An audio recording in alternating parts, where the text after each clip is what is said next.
I'm Sharon Pendola. I'm a recently retired school teacher, and I'm now going to recite the Gettysburg Address.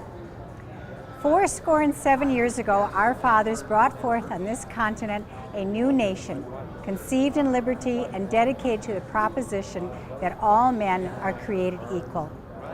Now we are engaged in a great civil war, testing whether that nation or any nation so conceived and so dedicated can long endure. We are met on a great battlefield of that war.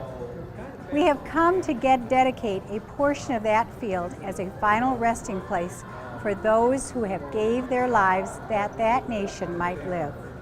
It is altogether fitting and proper that we should do this.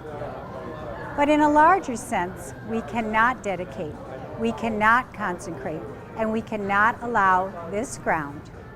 The brave men, living and dead, who struggled here have consecrated it, far above our poor power to add or detract.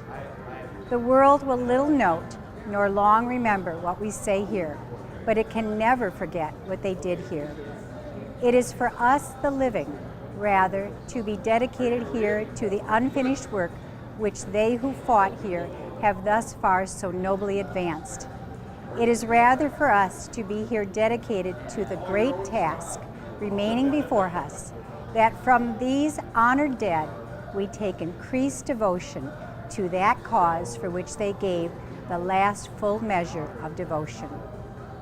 That we here highly resolve that these dead shall not have died in vain, that this nation, under God, shall have a new birth of freedom, and that government of the people, by the people, for the people, shall not perish from the earth.